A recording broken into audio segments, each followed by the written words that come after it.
You've broken the back of inflation. Delivered a sledgehammer to the Green New Scam. No, I think what's happening is everything's evening out. Because BRICS was set up to hurt us. I think it's terrible. That was a war that should have never happened. Okay, let's unpack this. Maybe we should start with the economy. That seems like a really active area. Yeah, definitely. A lot happening there. So the administration's been making some pretty strong claims about economic progress. Secretary Doug Burgum, for instance, he recently said the administration has broken the back of inflation. You've broken the back of inflation in 6 months, among all the other things you've accomplished. We have no inflation. Mm-hmm. And, heading into the 4th of July, we did see gas prices hit their lowest point in 4 years. President Trump called that a big tax cut. Right. And what's insightful there, from the administration's perspective, is how they connect those results directly to, aggressive economic policies, things like boosting domestic energy production that's cited as a key reason for lower fuel costs. And that, combined with a big push for deregulation across different sectors, they present that as the formula for reducing inflation and, easing the financial strain on families. Right, so it's about getting government out of the way, essentially. Really, that's the core philosophy, yes. Reducing those perceived hurdles to spur growth. And it's not just prices, right? They're talking job growth, too. Secretary Lori Chavez-Dearmer mentioned job numbers increasing for 4 months in a row. Plus, the Department of Labor rolling out 63 new deregulations. That sounds like, a lot. It is a significant number.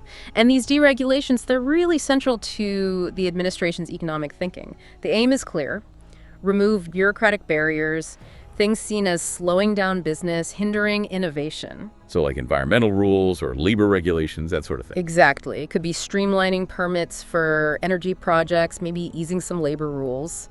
The fundamental idea is that less government oversight leads to quicker business expansion, more jobs, a more business-friendly environment. Right. Though I imagine that sparks some debate, too. Oh, absolutely. Deregulation always does. Questions about impacts on safety, environment, depending on what's being changed. But the administration's focus is clearly on the economic stimulus side. Okay. Now, shifting to the bigger picture, fiscally speaking, Lee Zeldin talked about the one big beautiful bill. He described it as having many big beautiful wins for the taxpayer, and specifically mentioned it delivered a sledgehammer to the Green New Scam, rescinding billions. Delivered a sledgehammer to the Green New Scam. Billions of dollars rescinded. Green New Scam. That's the administration's term for environmental programs they view as, economically damaging or wasteful.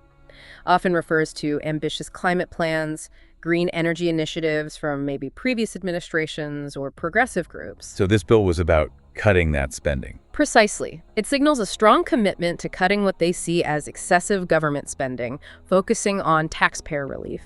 Rescinding billions from those specific environmental programs, it's a very deliberate choice. It reprioritizes immediate economic relief over, say, longer-term green investments. And that definitely reshapes things. Industry incentives, climate commitments, the whole picture. Got it. Okay, let's turn to international trade. President Trump's been very vocal here. He said everything is evening out and pointed out almost every country charges us tariffs. No, I think what's happening is everything's evening out. When we charge, see, what people don't understand, the other countries have been charged, almost every country charges us tariffs. We had deficits with everybody for years, for decades. Yeah, and this marks a really significant shift from, the past few decades. For a long time, the U.S. market was pretty open, while other countries often had tariffs on our goods, led to those persistent trade deficits he mentioned. So the push now is for reciprocity, leveling the playing field. The argument is straightforward. If they tax our goods, we should tax theirs equivalently. The goal, as the administration sees it, is fairer global trade, protecting American industries. And speaking of global dynamics, the BRICS alliance, that's been in the headlines. President Trump was very direct. They have to pay 10% if they're in BRICS because BRICS was set up to hurt us. Because BRICS was set up to hurt us. BRICS was set up to degenerate our dollar and take our dollar as the standard, take it off as the standard. BRICS was set up to degenerate our dollar, take it off as the standard. He added, that's okay if they want to play that game, but I can play that game too. Wow, that's blunt. It is very blunt, a direct challenge. The BRICS nations, Brazil, Russia, India, China, South Africa, they have been working to reduce reliance on the U.S. dollar globally. That's the de-dollarization talks. So this 10% tariff threat is a countermove. Exactly. It's a strategic counter, not just trade policy. It's about protecting the dollar's dominance, safeguarding U.S. economic interests. Basically, escalating the economic competition in response to what's seen as a threat to American financial leadership. Okay. And one more economic point, that the Federal Reserve, Chairman Jerome Powell, the president hasn't held back there either, called him terrible, too late, always late, except he claimed before the last election with Biden when Powell was cutting rates like crazy. Right. I think he's terrible. I think, look, we're paying, I call him too late. T-O-O, too late, like Too Tall Jones for the Dallas Cowboys, right? Too late. He's always late, but he wasn't late with Biden before the election. This criticism points to a perception that Chairman Powell was slow to react to economic changes, potentially making things worse. And that specific charge that rate cuts before the 2024 election were, politically timed to help the previous administration draws a very sharp contrast. It really brings up those perennial questions about the Fed's independence, doesn't it? The political pressures involved in monetary policy. Definitely. Okay, that's a lot on the economy. Let's shift gears now. Foreign policy. It's just as complex. Starting with Ukraine, President Trump's perspective seems very direct. He said a lot of people are dying and it should end. That was a war that should have never happened, and a lot of people are dying, and it should end. And I don't know, we get a lot of bull thrown at us by Putin. For you want to know the truth. And about Putin, he said, we get a lot of bullshit thrown at us. He's very nice all the time, but it turns out to be meaningless. Yeah, that really underscores the terrible human cost of that conflict, especially since Russia's full invasion. And the skepticism towards Putin's diplomacy, it suggests those overtures are seen as just, tactics, not genuine. The main focus articulated there is just ending the war, stopping the killing, a pragmatic approach trying to de-escalate. And it's not just words. He also confirmed action.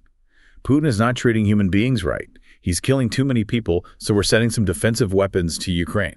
Right. And that policy, sending defensive weapons, it's a strategic choice. The goal seems clear. Help Ukraine defend itself, push back Russian advances, protect their sovereignty. But, crucially, without direct U.S. military involvement. So support, but avoid direct confrontation. That appears to be the line. A measured response to Russia's actions, empowering Ukraine to defend itself. Okay, moving from Eastern Europe to the Middle East. Gaza. There's some delicate peace efforts underway. Special Envoy Steve Witkoff gave an update on proximity talks. He expressed hope for a 60-day ceasefire, possibly by week's end. Gaza is a tragedy. It's a tragedy. So we are hopeful that by the end of this week, we will have an agreement that will bring us into a 60-day ceasefire. And the release of 10 live hostages, the ultimate goal, lasting peace in Gaza. What exactly are proximity talks? They're not meeting directly. Correct. It's indirect diplomacy. The parties don't meet face-to-face. They negotiate through an intermediary, in this case, Envoy Witkoff.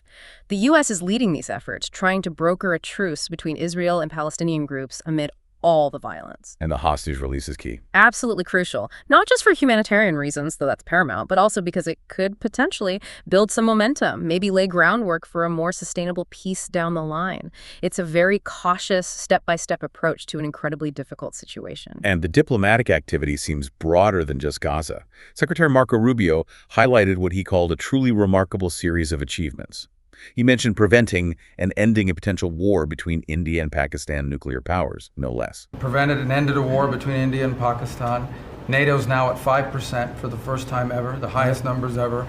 A peace deal between the Democratic Republic of Congo and Rwanda. That sounds quite unique. It does. Rubio's comments really point to a very proactive, assertive American foreign policy right now, using unique U.S. capabilities, preventing conflict between India and Pakistan. That shows significant U.S. influence. And that DRC-Rwanda resolution, described as a unique American operation, highlights a specialized intervention ability. And he seemed impressed by the timeline, too. Yeah, he mentioned it hasn't even been 6 months for some of these things. He also noted the potential for Syria and Lebanon to change the whole Middle East infrastructure. It suggests a period of very rapid, impactful diplomacy. Okay, remarkable stuff on the world stage. Let's bring it back home now. Critical domestic issues. Immigration first. President Trump's stance is crystal clear. There's no amnesty. There's no amnesty. What we're doing is we're getting rid of criminals. Unequivocal. Yes, very firm. And that reflects the administration's priority in dealing with the surge in illegal border crossings. The focus is squarely on strict enforcement of existing laws, increasing deportations. So deterring illegal entry, basically. That's the goal. Emphasizing legal pathways only, reinforcing national sovereignty over any kind of broad amnesty. It's about managing the border, ensuring the rule of law as they see it. Okay. Then there's the discussion about political ideologies, specifically in American cities, like New York. President Trump had some very strong words about Zoran Mamdani. This is a man who's not very capable, in my opinion, other than he's got a good line of bullshit. And if a communist gets elected to run New York, it can never be the same. He said, this is a man who is not very capable, in my opinion, other than he's got a good lineup, and warned, if a communist gets elected to run New York, it can never be the same. Those comments reflect deep concerns about the potential impact of strongly progressive, or what he terms communist, policies. The worry expressed is that these kinds of policies could be really disruptive economically and socially, that they could fundamentally harm New York's standing, its vitality. So it's a warning about leadership choices and their consequences. Exactly. A critique rooted in the belief that certain political philosophies are just incompatible with the city's well-being, its prosperity. A very strong viewpoint on that. Right. Okay, finally, let's touch on the administration and the media. That's always a dynamic relationship. President Trump has often criticized what he calls phony reporting. He brought up Operation Midnight Hammer. Specifically, he said, Fake CNN reporting and the fake New York Times, they worked together to try and say that it wasn't perfect. They couldn't say they missed. All they could say is, maybe it wasn't perfect, and you ought to fire that reporter. I always like confronting, because otherwise the public doesn't know that you're a bunch of crooked people. The media has to straighten out their act. He also cited media approval being down to 17%. Yeah, Operation Midnight Hammer. It seems to refer to some specific operation that became a flashpoint for media controversy. Details are often scarce on these things publicly. But the administration's strong pushback, their criticism, it's part of a wider effort to counter narratives they see as false or misleading, to restore credibility in public discourse, as they frame it. And they use those low approval ratings as evidence. They often cite those numbers, yes. As evidence that the public shares their distrust of certain media outlets, it fuels that confrontational approach towards what they label phony reporting. It's really an ongoing battle over the narrative, over public perception.